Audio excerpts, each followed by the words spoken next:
Clerk, good morning. Good morning. Will you please call our roll? Council Member Alexander. Good morning, President. Good morning. Council Member Hilliard. Present. Council Member Hoyt. Present. Council Member O'Quinn. Good morning. Morning. Council President Pro Tem Parker. Morning. Morning. Council Member Smitherman.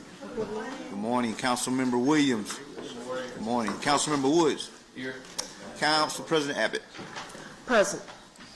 Thank you. Our minutes are not ready for the December 4th, 2018 through February 12th, 2019 meetings.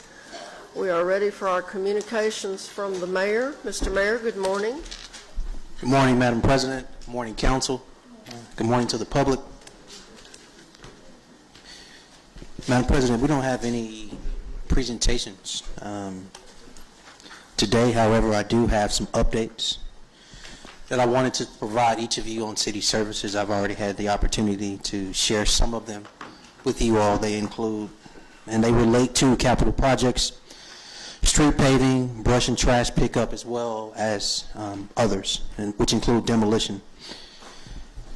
Around street paving, we currently have a citywide resurfacing project in place to address more than 102,000 linear feet of streets at an estimated cost of $5.1 million. This project stretches across all 9 city council districts. The funding status, of course, the monies is in place, which includes $2.8 million from the Neighborhood Revitalization Fund, $2.2 million from ALDOT grant funding, and approximately $500,000 from previously completed streets-related projects. The project status: we are completing the bid package for this year's street resurfacing program and are on track to advertise this project for bids in early March. In April, we will send letters to the affected property owners, and we anticipate starting construction in mid to late summer. Some additional information is we will be meeting with Jefferson County Roads and Transportation Department this week to finalize a request for shared services to address street resurfacing as well as other street improvement needs across our city. If the county agrees to this request, then the city could address up to an additional $1 million worth of street improvement or sidewalk improvement related needs. Now, just to put that in context, street paving is not the fastest process.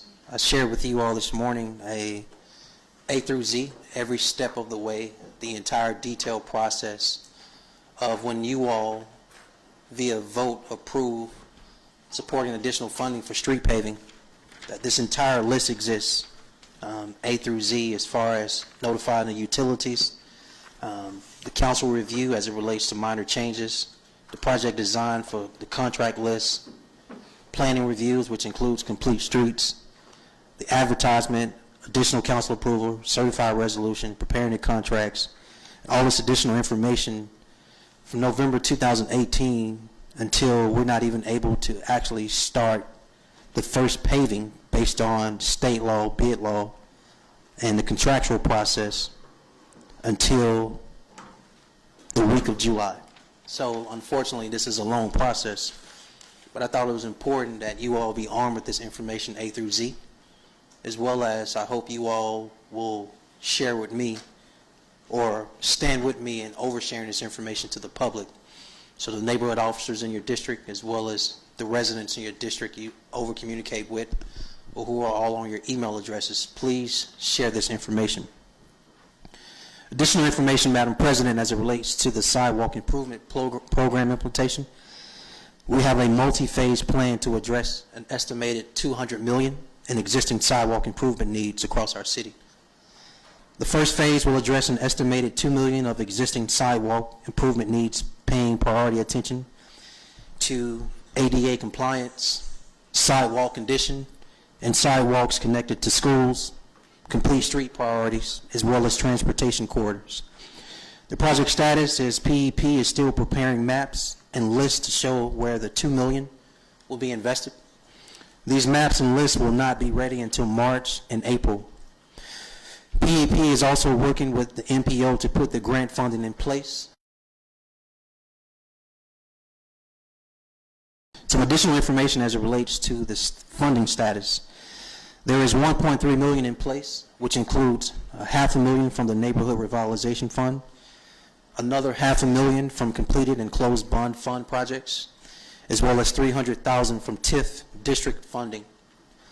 An additional $500,000 will come from soon-to-be completed bond-funded street improvement projects and/or from possible shared services savings with the Jefferson County.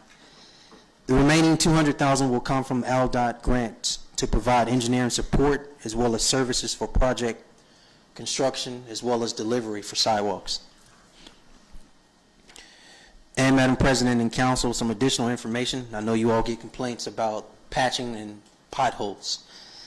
Please recall that this effort extends to the reach of this year's street resurfacing program by allowing us to provide an immediate patching remedy to street segments that are a part of a later year street surfacing program effort.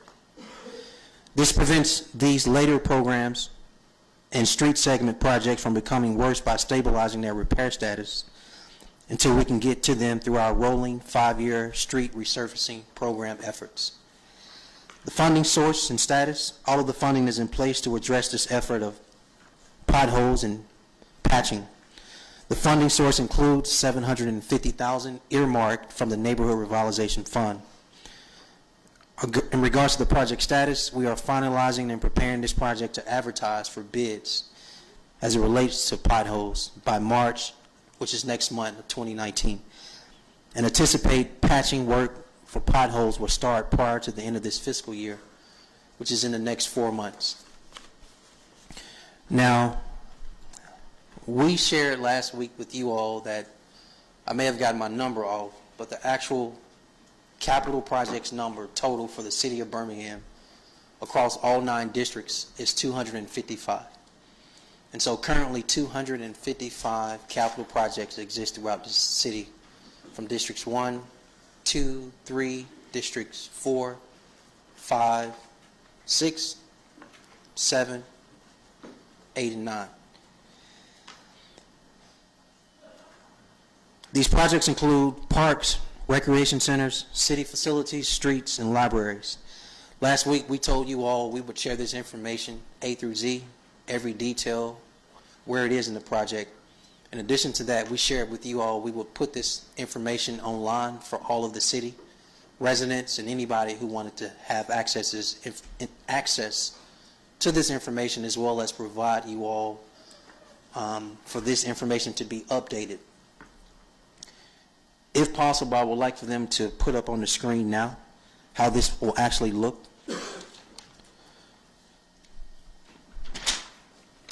So I haven't provided you all here yet, but in my hand, what you have is detail of the project statuses for every capital project, all 255 of them. It's listed by project name. It's listed with project scope, the type of project, the status of the project. It gives you a synopsis of the project update. It gives you the percentage of the completion of the project. It gives you the entire project budget. It gives you the framework area, which in this case will include either the western area, city center area, northeastern area, whether it's the Pratt Inslee area or the eastern area and other areas of town. It also includes the city council district. So you have the ability to look at all the projects citywide, or for you individually as a counselor to just pull down the projects from the 255 in your single district. It also includes the name of the neighborhood it's in, whether it's Bellevue Heights or Roebuck or North Pratt or Wyoma, and all other 90-plus neighborhoods. It also includes the consultant on the project. It includes the contractor over the project if it's bid all the way out. It includes the project construction start date. It includes the project construction end date, as well as the final construction end date.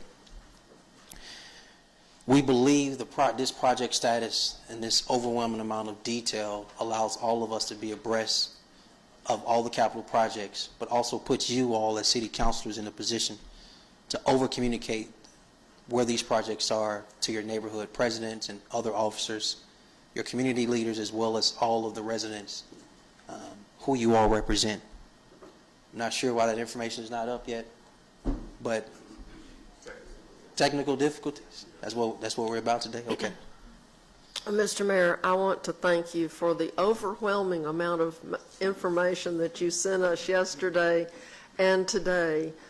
This is the kind of information the council has been asking for, for a while, and we're excited to receive it in such detail because, as you said, we can give our constituents that detail, which is something we haven't been able to do previously, and it might stop some of our phone calls to your people because now we have the information instead of bugging other people for it. So thank you for doing that. Yes, ma'am. There's a couple more pieces of information, Madam President.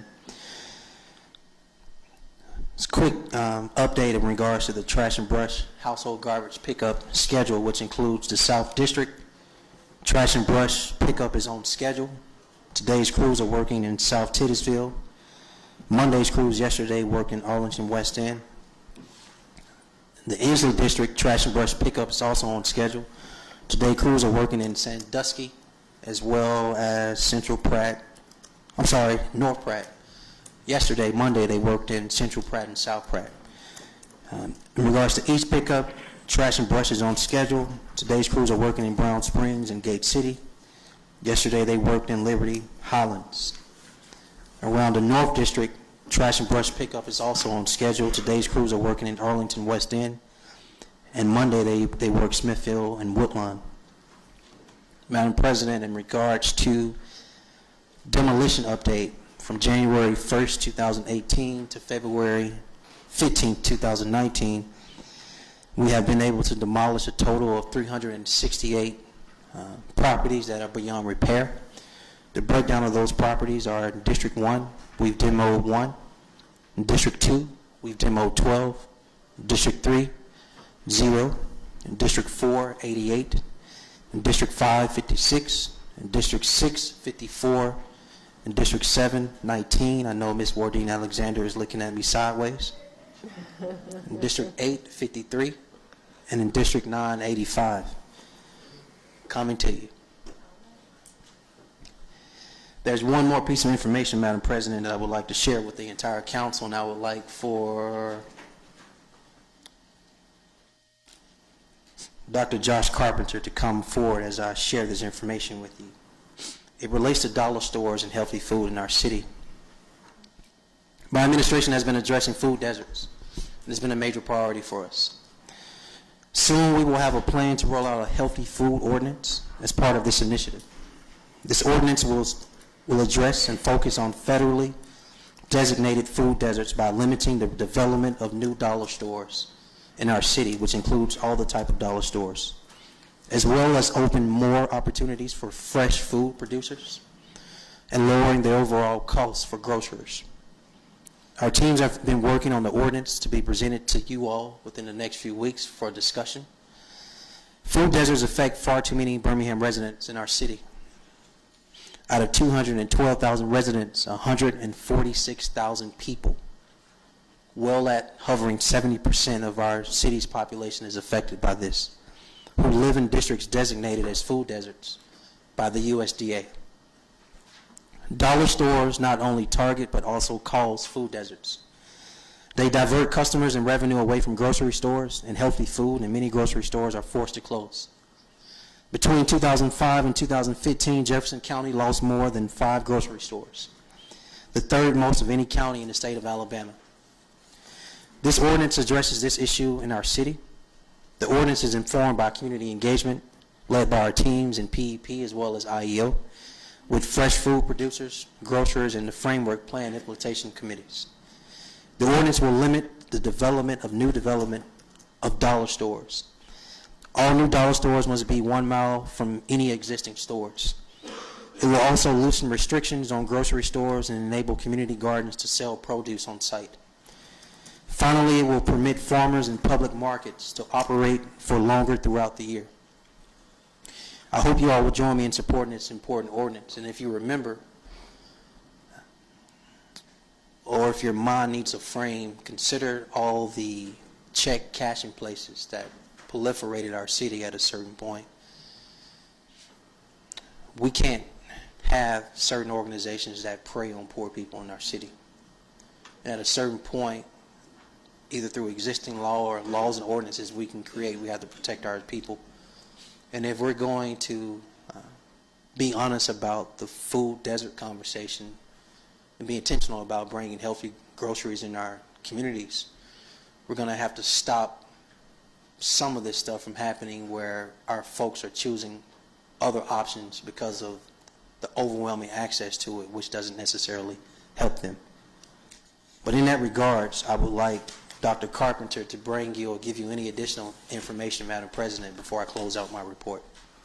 We do have a couple of counselors whose names are up and have been up for a little bit, so they're probably wanting to talk about something besides the food desert.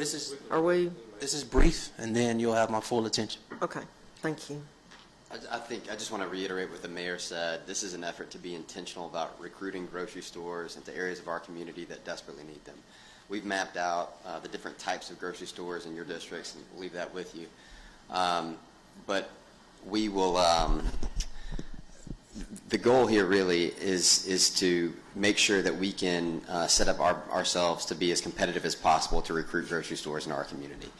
We've heard from far too many people about the fact that the dollar stores that they have in their neighborhood or nearby don't supply them with the healthy food that they need. So this creates us an opportunity to restrict the growth of those stores and then recruit grocery stores.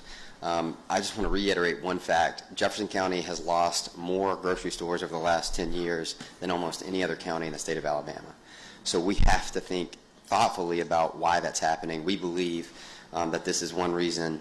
And so our goal is to make sure that we can work with our grocers and this ordinance that you'll see in a couple of weeks. And I really want to lift up Edwin and his team at PEP, who've been really thoughtful with us on this about engaging grocers about what they need from us. So we hope that we can continue to make changes that allow healthy foods to be distributed in our community. Thank you, sir. Thank you. Madam President, that concludes the mayor's report.